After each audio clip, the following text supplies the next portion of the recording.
What's up, everybody? This is your boy Trayvon here with Talk TV, and today I'm going to do a full review on a fragrance from the house of Zegna. You can find this fragrance very inexpensive at your local Burlington's for I think it was $17 and some change.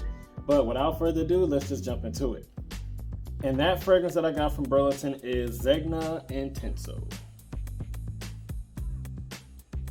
There is the bottle. This is an eau de toilette concentration, and it is a 1.7 fluid ounce bottle in size. The atomizer on this it's all right. You know, it's not bad at all. Could be a lot worse.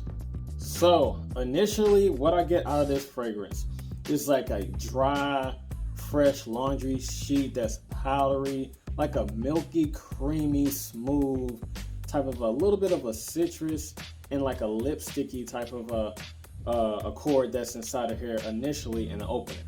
So in the top, I get that cardamom, lemon, mandarin orange, and pink pepper.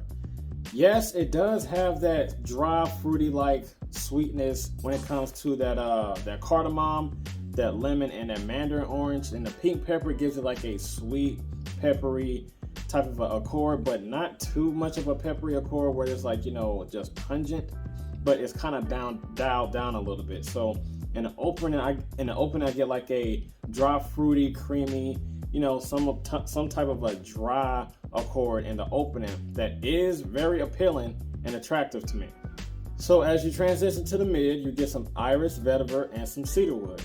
Now this is where the powderiness comes in, and that iris is what gives it that powdery, earthy woodiness. And the main accord that you get primarily inside of this fragrance throughout the mid, throughout the top and the mid, throughout the base, that's really much you get is like that huge, powdery, somewhat creamy type of an iris. So when that vetiver actually gives it a little bit more of a dry, animalic type of a masculine type of a powderiness.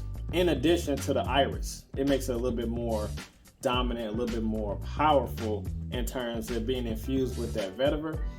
But that cedarwood, I really don't too much get. I don't get like, you know, no spicy woods. I really don't get like a, you know, animalic or a earthy type of a woods. It's there, but it's not dominant. You know, it's just chilling in the backseat somewhere. So mainly in the mid, you get that iris and that vetiver. So when you get into the base, you get some tonka bean and that musk. The musk makes it even more dry, makes that iris and that vetiver a little bit more dry, a little bit more powdery, makes it a little bit more powerful.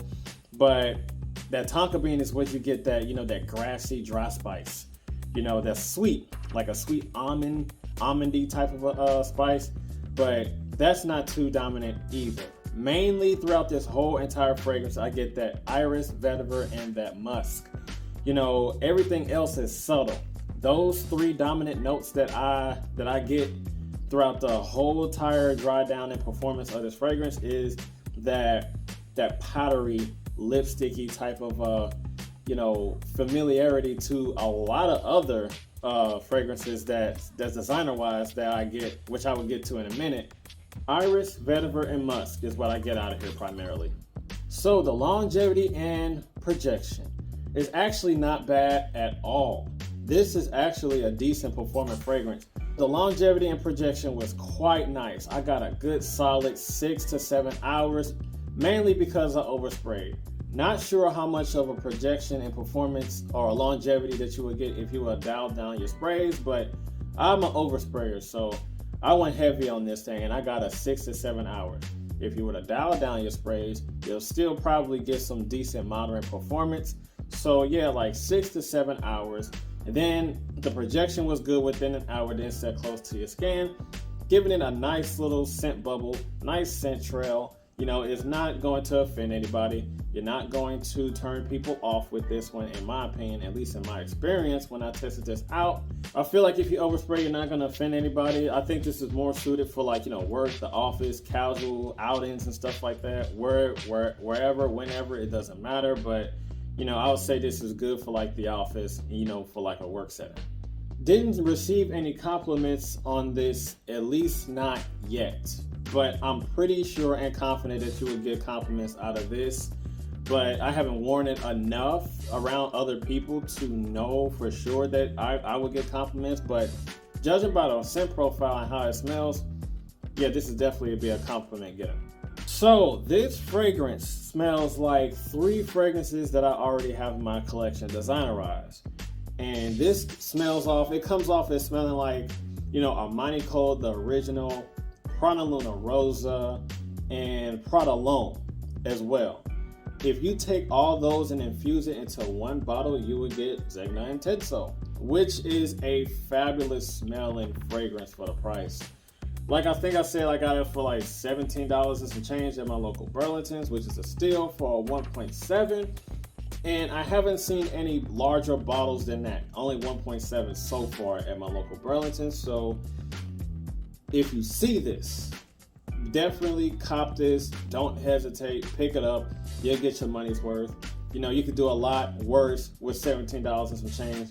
And this smells like this is a lot worth more than $17 and some change. I really do enjoy this fragrance. I really do love this fragrance. So that's all that I got for Scent Talk TV, ladies and gentlemen. And as always, you know what to do. You gotta like, comment, share, and subscribe, and hit that notification bell so you don't miss anything. And I will see you guys in the next video. Be safe out there and be blessed and have a good one. I'm out of here. Peace. Ooh.